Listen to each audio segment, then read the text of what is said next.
On my deathbed, my fiancé helped my best friend steal everything. I was the founder of Apex Group. Due to a sudden severe illness, I temporarily entrusted the company to my best friend, Sylvia Sutton. Who knew she would seize the opportunity of my critical condition to steal my company and my fiancé, Ethan Davis? Gathering shareholders in the conference room, they held a new vote for my successor. "Ladies and gentlemen," Sylvia announced, "Victoria Ashworth is no longer the woman she once was. She's bedridden, incapable of managing the company. I will take over as her successor." As soon as she finished speaking, the shareholders she'd bribed beforehand quickly raised their hands in agreement. But she only held 35% of the shares, and the shareholders loyal to me disagreed. Just then, my fiancé Ethan Davis burst through the door. He handed the 10 stake I had gifted him over to Sylvia Sutton. "Add my vote, Sylvia Sutton wins," Ethan declared. He walked over to Sylvia, their hands clasping tightly, exchanging suggestive glances. Just as they thought they had won, I pushed the door open and walked in with my assistant. Chapter 1. The moment I entered, the room fell into a deathly silence. No one expected me, supposedly bedridden and critically ill, to suddenly appear at the conference room door. One by one, they scrambled to their feet in panic. Only Ethan Davis, Sylvia Sutton, and Mr. Leonard Lewis, who seemingly supported her, remained composed. I looked at Ethan, the man who used to charm and seek affection from me. The next second, Sylvia spun him around, grabbed his tie, and pulled him onto her lap. Seated on his thighs, she held his head firmly and kissed him passionately. When Sylvia's gaze met mine, it was filled with triumphant satisfaction and provocation. Seeing this, everyone held their breath. They all knew Ethan was my fiancé, yet here he was, locked in a passionate kiss with Sylvia. The scene stunned them. All eyes turned to me, waiting to see how I would handle it. Unprecedented anger and heartache washed over me. I rushed forward, shoved Sylvia away, and pulled Ethan up. "Ethan Davis, what is the meaning of this? Homarth, you're my fiancé, yet you're having an affair with my best friend? And while I'm critically ill, you give her the shares I gifted you to help her steal my company?" Ethan sneered, forcefully wrenching his hand away, and slapped me hard across the face. "Not anymore. Our engagement is off, effective immediately. I'm marrying Sylvia Sutton, not some sickly invalid like you." "Ha, so he was afraid I wouldn't live long enough to provide him with a life of luxury, and decided to find a replacement. I just never expected him to choose Sylvia, my best friend. No wonder before I fell ill he was constantly whispering good things about Sylvia, persuading me to let her manage the company temporarily. It was all premeditated." My eyes burned, fists clenched tightly. This was the man I had loved deeply, with my life. Turns out he never loved me, only my status and wealth. Sylvia stood up, wrapping her arm around Ethan's waist, pulling herself into his embrace. "Victoria, why are you here?" she asked, her tone dripping with false concern. "If you have a terminal illness, you should be resting in bed. If you die, I'll arrange your burial." "Oh, I get so worked up. Hurry back to bed. I'll take good care of the company from now on, you don't need to worry." After speaking, she deliberately pulled down the scarf around her neck. Her smooth, pale skin was covered in hickeys, some fresh, some older. "Darling," she cooed at Ethan, loud enough for me to hear. "Two were amazing last night, whispering sweet nothings to poor Victoria while working so hard on me." Turning back to me, her voice hardened. "Victoria, you can't force love. He loves me now, not you. Stop acting like a desperate dog clinging on to him." Seeing things had reached this point, Ethan dropped all pretense. "That's right. Stop chasing me like a dog. I don't love you." Looking at their disgusting faces, my mind went blank. I couldn't believe they had been sneaking around behind my back for even longer than I imagined. I lifted my foot and kicked Sylvia hard, knocking her to the ground. I rushed over and grabbed her by the throat. Chapter 2. But Ethan grabbed a chair and slammed it onto my back. The pain forced me to release my grip. Ethan's face twisted with rage as he glared at me. If anything happens to Sylvia, I won't let you off." He spat the threat, then rushed to Sylvia's side, checking her anxiously for injuries. Sylvia, clearly not hurt that badly, leaned into his arms. "And hurts here, blow on it for me." Instantly, bright red blood trickled down my forehead from the blow, dripping onto the floor. I took one last deep look at Ethan. Since this was his choice, I would let him go. Even if he begged me on his knees later, I would never take him back. Slowly, I stood up. Sylvia shot me a mocking glance and walked over, hand in hand with Ethan. "Victoria Ashworth, your era is over," Sylvia declared smugly. "Mr. Lewis is selling his shares to me, and with the 10% Ethan gave me, I now hold 5% more than you. You're gravely ill. Someone has to ensure the company's stability. Ethan won't marry you now, right?" As Sylvia spoke, she didn't forget to praise herself. She glanced towards the door, her eyes signaling, "Would I leave on my own, or would she have someone throw me out?" Ethan raised an eyebrow, backing Sylvia up. "Victoria, Sylvia's capabilities are no less than yours. Why shouldn't she run Apex?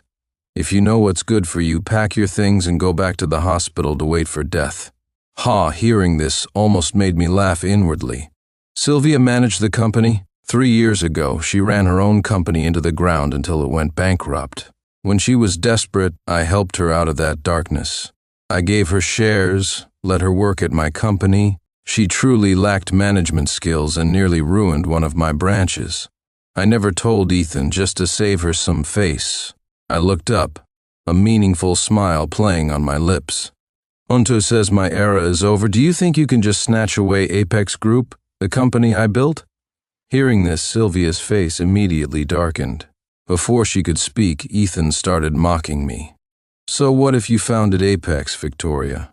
Should we just watch it collapse because of your selfishness? Forget me, even the shareholders won't agree. So why don't you transfer your shares to me as compensation for the years I wasted accompanying you?" Ethan added shamelessly.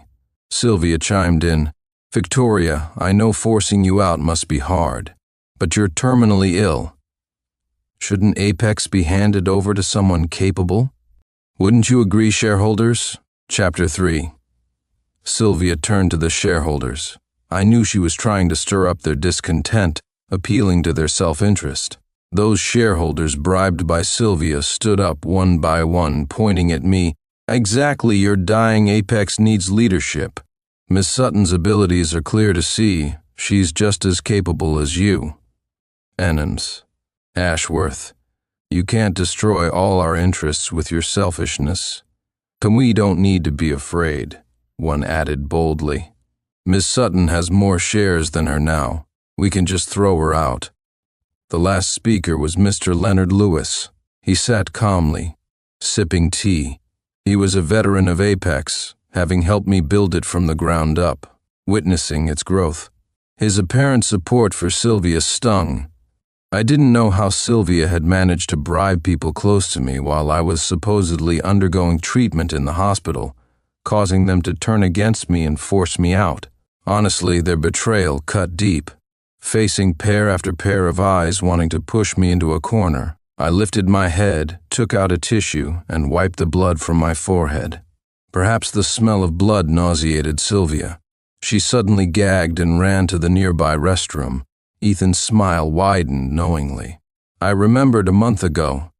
Sylvia had come to me claiming she was pregnant by some unknown man. She was suicidal, saying a rare condition meant an abortion would leave her infertile forever. To give her the will to live, I offered to be the child's godmother and gifted her shares meant for the baby. After a while, Sylvia returned. Ethan immediately pulled her into his arms, his eyes fixed predatorily on me. "Victoria," Sylvia said sweetly, "I forgot to tell you something." Meeting that detestable gaze, I had a sinking feeling. My hands trembled slightly with rage, my eyes bloodshot. "To baby in my belly," Sylvia announced loudly. "Und Ethan's. Every night, after you fell asleep, he'd sneak into my room. He never used protection with me." In front of the entire conference room, Sylvia spat out these disgusting words, disregarding Ethan's pride, seemingly reveling in the humiliation it caused me. But Ethan showed no discomfort, instead joining her and looking down on me. Snap! The pen in my hand broke in two. This despicable pair, so they had planned it all along, using the lie about the baby's father to trick me into giving shares, then using those shares to force me out. I glanced from Sylvia to Ethan. Betrayed by the people closest to me, my heart was in turmoil. Thinking she had won, Sylvia started doing a little self-invented victory dance, looking at me with a triumphant smile. The shareholders she'd bribed lost all respect for me. Ashworth, you can pack up and leave now," one shouted. "Better than being thrown out by Ms. Sutton. How embarrassing that would be, ha." Another jeered. Chapter 4. Watching everyone's mockery and disdain, I gave a nonchalant smile, slowly suppressing my boiling anger. My eyes remained fixed on Sylvia and Ethan. Give me one reason for betraying me. I want an answer. After all, I had treated them with utmost sincerity. When had I ever wronged them? Sylvia danced over to me, put a cigarette between her lips. An obsequious shareholder quickly stood up with a lighter and lit it for her. Smoke curled around her as Sylvia arrogantly blew a puff right into my face. "I couldn't stand you for a long time," she spat. "Family background, education, looks, I'm not inferior to you in any way. But your life just kept getting better and better. The day your company flourished was the day mine went bankrupt, and there you were, standing at the top with the man I loved, looking down on me. Looking down on her? I didn't even know she secretly liked Ethan, and I certainly never looked down on her. My only mistake was letting her work at my company out of loyalty to our supposed friendship.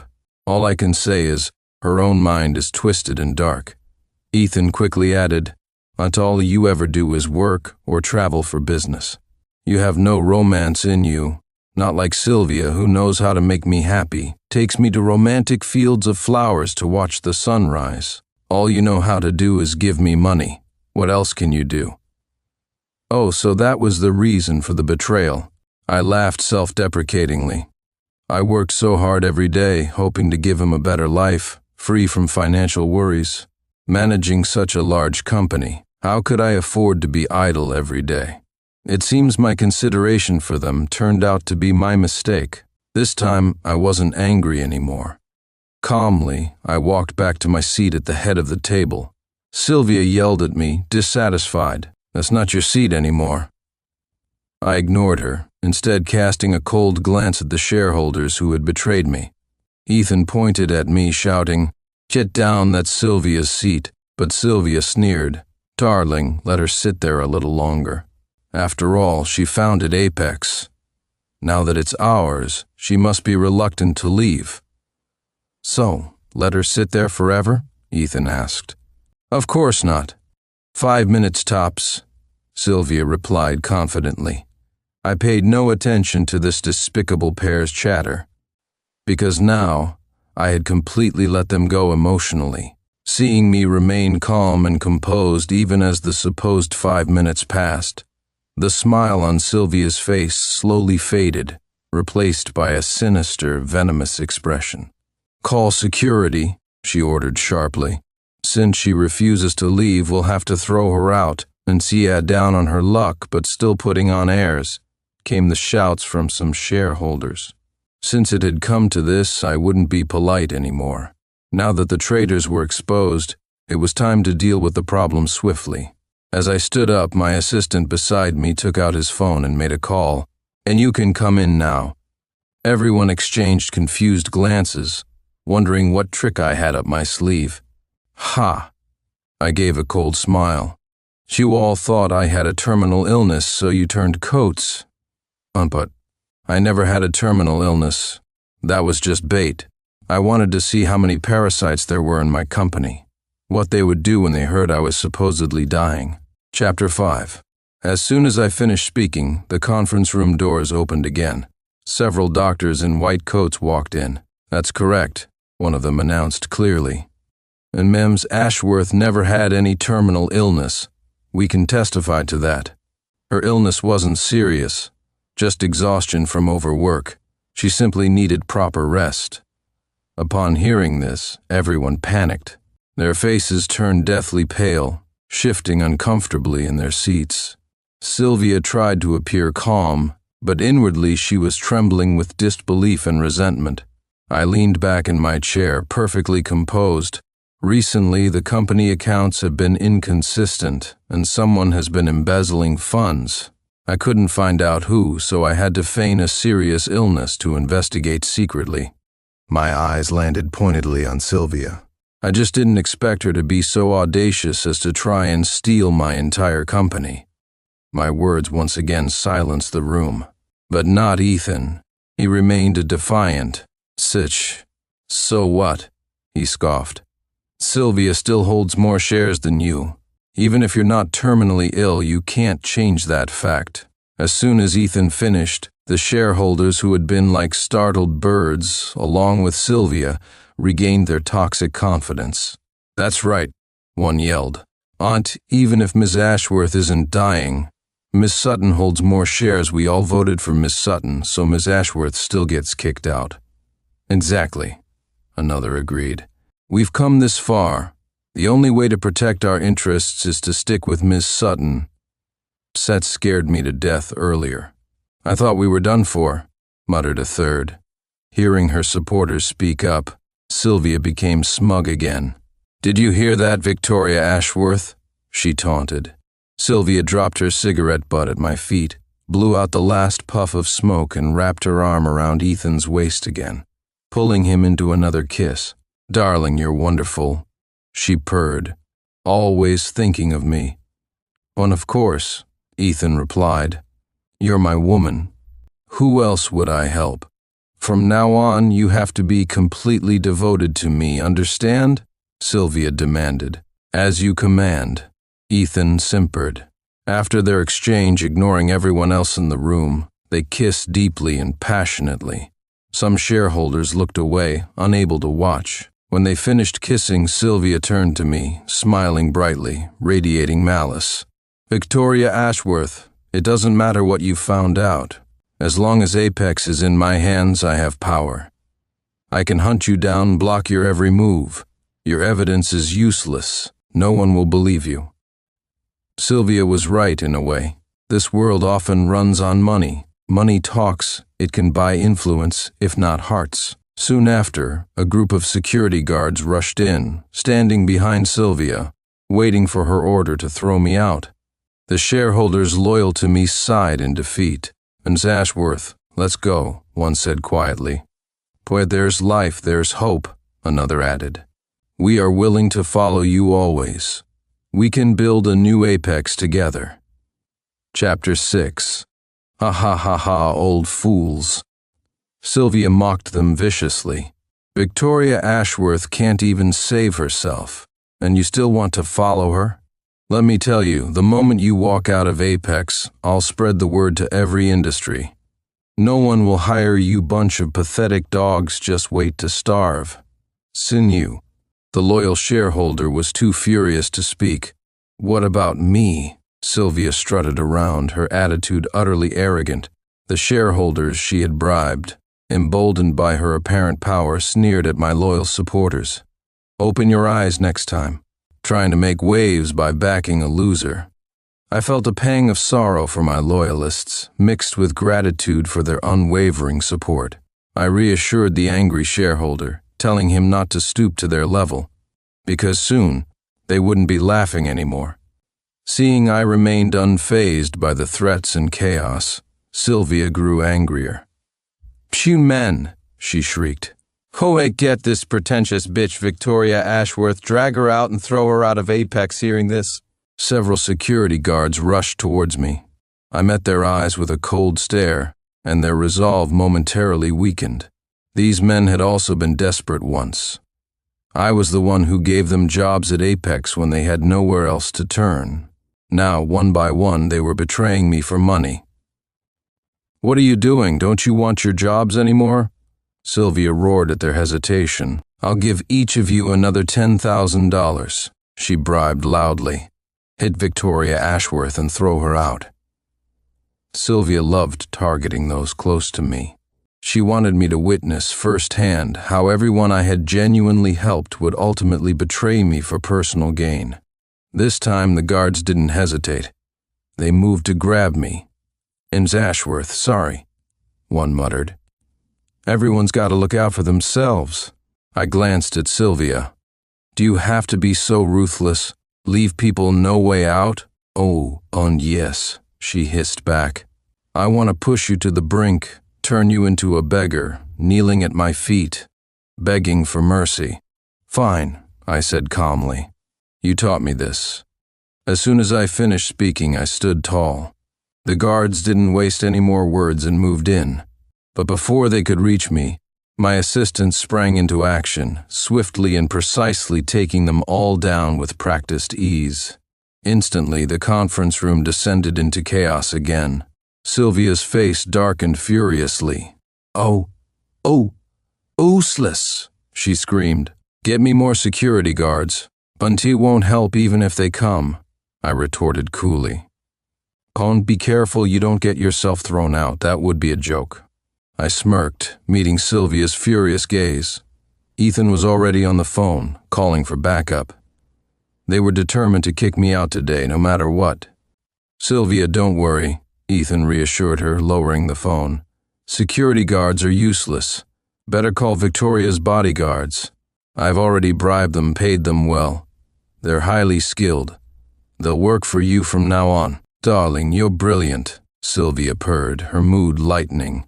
"I'll reward you handsomely tonight," she added with a wicked grin, sliding her hand inside Ethan's shirt, deliberately teasing him, making him gasp slightly. After a moment, my bodyguards arrived. Sylvia stood before them, ordering them around like a petty tyrant borrowing power she didn't truly possess. "Beat Victoria Ashworth up first," she commanded arrogantly. "Then throw her out like a dog." The bodyguards behind her didn't move an inch, as if they hadn't heard her command. Sylvia turned back, puzzled, then cursed viciously under her breath. "Idiots, get moving," she snapped. I smiled slightly. "Didn't you hear her? Get moving." At that, the lead bodyguard raised his hand not towards me but swung it hard across Sylvia's face. The force of the blow sent her stumbling, and she fell in a heap at my feet. Chapter 7. Ethan was aghast. He scrambled over to Sylvia, yelling furiously at the bodyguards. "What do you think you're doing? Dogs daring to bite their master? Don't you want the good life we can offer you?" As soon as he finished, I lifted my foot, which had landed near Sylvia's hand as she fell, and stood up straight, elegantly smoothing my clothes. Sylvia, whimpering in pain, tried to scramble away. Ethan lunged at me, fist raised, but I slapped him hard across the face first, stopping him cold. "The play is over," I announced coolly. "We're done acting along with you." Sylvia scrambled up and rushed to check on the stunned Ethan. "Bah, stop putting on airs." Sylvia spat at me, recovering her venom quickly. Since you refuse to leave, I'll call the police," I scoffed. "Who said I'm refusing to leave? Apex has always been my home. Why should I leave? You're the one who should go." "Bullshit," Sylvia shrieked. "Apex is mine, now I hold more shares than you." Hearing this, I burst out laughing. "With just 25% of the shares," I said clearly, letting the number hang in the air. "On you claim you'll snatch Apex and become its master?" "Ha, Sylvia Sutton, where did you get such audacity?" Hearing the number 25, Sylvia laughed too, a high-pitched, nervous sound. "Ha, who said I only have 25? It's clearly 45. Mr. Lewis sold his shares to me. How dare you say I only have 25? Und how dare I repeated softly.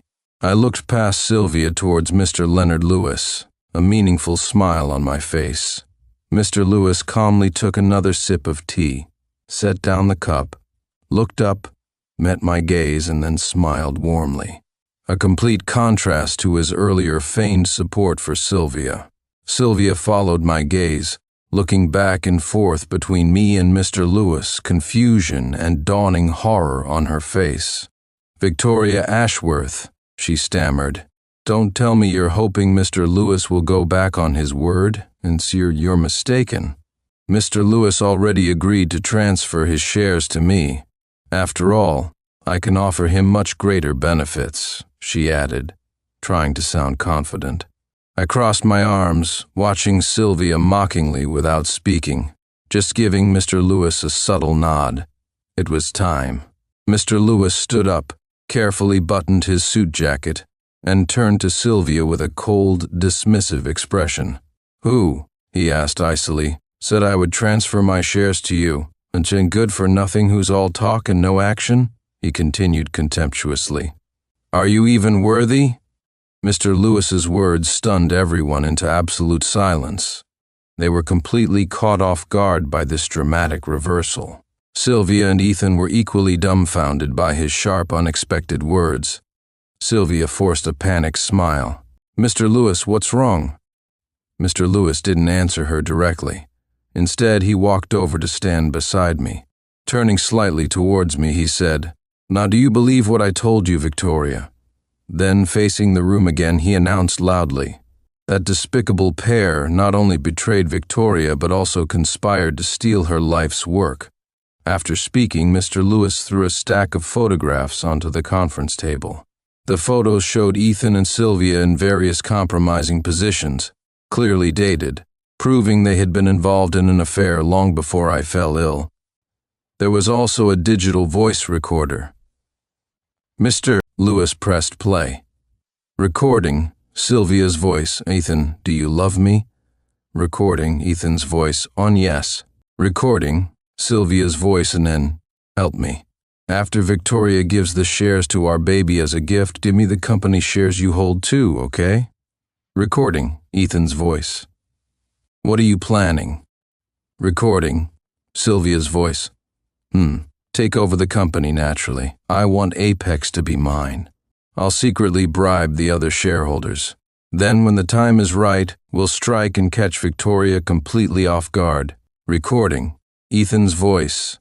Okay, I'll help you. I don't love Victoria anymore. I only love you. What followed were the unmistakable sounds of their panting and physical intimacy, confirming the conversation's context. Chapter 8. After listening, the implications finally crashing down on her, Sylvia snapped her head up, her eyes wide with dawning terror, looking between me and Mr. Lewis. Mr. Lewis, she whispered, what is the meaning of this? Can't you tell what I mean? Mr. Lewis replied coldly. I have always been Victoria Ashworth's loyal right-hand man. Do you think our bond, forged over years of building this company together, is something your pathetic bribes can buy? Ridiculous, he continued, his voice resonating with authority. A long time ago, I discovered your dirty dealings, the inconsistencies in the accounts.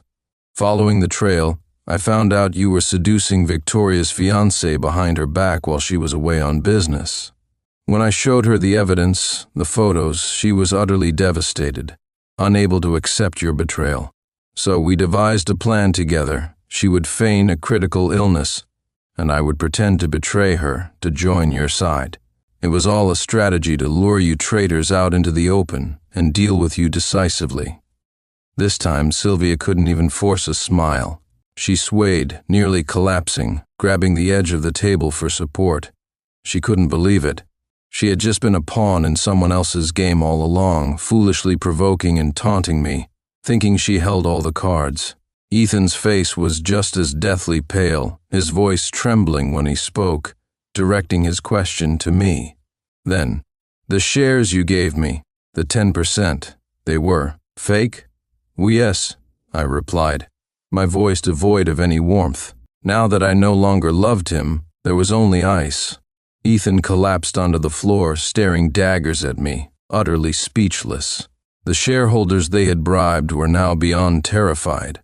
They couldn't speak or even lift their heads. They could only tremble uncontrollably. One of them suddenly dropped to his knees before me. I'm sorry, Miss Ashworth, please forgive me. It was Sylvia Sutton who threatened me. He cried, desperately trying to save himself. If I didn't agree, she said she'd ruin us, and didn't want to do it. She forced us. Seeing this, the other betraying shareholders also fell to their knees, begging for leniency, pleading not to be fired, frantically shifting all blame onto Sylvia, painting themselves as innocent victims caught in her web. Faced with their pathetic pleas, I just smirked silently, letting them stew in their fear. Infuriated by their immediate and cowardly betrayal, Sylvia finally snapped completely. She lunged towards the kneeling shareholders, punching and hitting them wildly. "Damn old fools!" she screamed hysterically. "It was clearly you who were greedy for money. You took my bribes willingly and turned coat. Now you're trying to blame me? Spit." Sylvia spat in their faces, cursing them with every foul word she knew. Mr. Lewis and I watched with detached amusement as this pack of dogs turned savagely on each other. Some shareholders started fighting back. One grabbed a heavy glass ashtray from the table and smashed it violently over Sylvia's head. Complete chaos erupted. The group of betraying shareholders surrounded Sylvia, kicking and punching her mercilessly. Ethan just cowered in a corner, paralyzed by fear, too scared to intervene and help the woman he had betrayed me for. Chapter 9. Half an hour later, the brawl subsided. Sylvia lay on the floor, beaten black and blue, almost unrecognizable. She clutched her stomach, groaning in pain, obvious signs of a potential miscarriage appearing. She was barely conscious, lying weakly amidst the wreckage of the conference room. With tremendous effort, she reached out a trembling hand, crawling slowly, agonizingly towards me, finally managing to grasp the hem of my trousers. "Victoria Ashworth. Why?" she rasped, her voice choked with pain and hatred. "Oh, you're just luckier than me. I refuse to accept it. Unsent you can live well," she gasped, her eyes burning with twisted envy. "But you can't live better than me." Her warped mentality disgusted me to my core.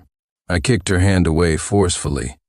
"Do you think others succeed purely by luck?" I asked, my voice cold and contemptuous. No wonder you always fail, screwing up everything you touch." While others were working tirelessly, pulling all-nighters on projects, constantly traveling between cities to build something real, what were you doing? Scheming? Complaining? Achieving one tiny bit of success made you arrogant, thinking you were brilliant. But your mindset is narrow, petty, and filled with envy. Even if Apex were handed to you on a silver platter, it would go bankrupt within a year under your leadership. Over the years, I continued relentlessly, the branch under your management consistently lost money due to your sheer incompetence. I kept giving you chances, covering your mistakes out of misplaced loyalty and generosity. But alas, you are truly a lost cause. I took out a wet wipe from my purse and meticulously cleaned the spot on my trousers where Sylvia's desperate fingers had touched. Now that she was no longer my friend, not even a memory of one, she wasn't even worthy of being compared to a stray dog in my eyes. Sylvia lay there, speechless, unable to refute my words because deep down, she knew they were true. Things having reached this point, I felt there was nothing more to say to her. Men, I called out to my bodyguards, drag her out and throw her out the main entrance. Those were her specific orders for me earlier. I repeated the exact humiliating instructions Sylvia had given regarding me, turning them back on her. Instantly, my bodyguards moved forward, efficiently grabbed the battered and groaning Sylvia from the floor, and began dragging her unceremoniously out of the conference room. "Oh, by the way," I added nonchalantly, loud enough for her to hear as she was hauled away, "and to police waiting downstairs by the entrance, have been very patient. Your embezzlement of company funds, your tax evasion, the evidence is conclusive and irrefutable. I've already handed the complete file over to the police department. You can look forward to spending the rest of your miserable life in prison." I allowed a small, cold smile. "You were the one who said to push your opponent to the absolute brink, leave them no escape. I never really knew how to be that ruthless, but surprisingly, I learned it from watching you." As she was dragged away, Sylvia alternated between crying out about her agonizing stomach pain and screaming curses at me. her face a mask of pure hatred and despair. She struggled violently against the bodyguard's iron grip, but no matter how much she thrashed and fought, she couldn't break free. Even as she was being removed, she managed one last venomous taunt. "Victoria Ashworth, in the end, I still won against you in one way." She let out a crazed laugh. "Ha ha. After all, I stole Ethan Davis right from under your nose, ha ha. You have no idea how captivating he looked lying beneath me, begging for more." I gave an indifferent, dismissive smile. "Ha, just a worthless second-hand man, hardly worth grieving over. You wanted him so desperately? You can have him. You two really do suit each other, both traitors, both pathetic." Hearing this final dismissal from the corner where he still cowered, Ethan let out a small, choked sob. He scrambled over to me on his hands and knees and collapsed at my feet, begging hysterically for forgiveness. Chapter 10. "Victoria," he wept, using my first name in a desperate plea for intimacy that no longer existed. "And no, I was wrong, please. Believe me, it was Sylvia who seduced me. She manipulated me, and wasn't it because you were always traveling for business, always working, never having time for me, that I made a mistake?" he blubbered, trying pathetically to shift some blame onto me. "Please, Victoria, just forgive me this once. I swear on my life, I'll never ever do it again. I'll be devoted to you." I looked down dispassionately at Ethan, his handsome face now streaked with tears and snot, looking utterly pathetic and contemptible. If he hadn't betrayed me, if this scene hadn't happened, seeing him like this might have touched my heart. I might have tenderly helped him up, comforting him with the gentlest voice until he smiled through his tears. But alas, he had destroyed everything, our past, our future, my love, with his own weak will and treacherous hands. The trouser leg I had just cleaned was dirtied again by his grubby, pleading hands. Disgusted, I kicked him away once more, harder this time. "Your mouth that has kissed another woman," I said, my voice laced with utter revulsion. "On your body that has slept with another woman. It disgusts me to my very core. Let go, have you no shred of shame left? Get lost. And no, please, I won't go," he sobbed, clinging desperately. "I really know I was wrong. I see it now." Hearing this, I looked at Ethan, a humorless, almost pitying smile touching my lips. "You really know you were wrong? Ha! But do you know the whole truth, Ethan? Do you know that Sylvia never loved you either? She was just using you, playing you like a fool, to get to me and my company." I gave my assistant a subtle look. He understood immediately, took out another digital voice recorder, a different one this time, and pressed play. Recording, unidentified male voice, smooth, confident. "So, darling Sylvia, tell me, have you actually fallen for that waste of space, Ethan Davis?" Recording, Sylvia's voice, seductive, dismissive to darling. "How could you even ask? Of course not. He's just second-hand goods, damaged property someone else already used. Disgusting, really. I'm just playing along, keeping him sweet like a little puppy so he helps me take Apex from that bitch Victoria." Recording, male voice, "Really? You're sure?" Recording, Sylvia's voice, absolutely positive. "Once Apex is firmly in my hands, I'll kick him to the curb so fast his head will spin. Haha."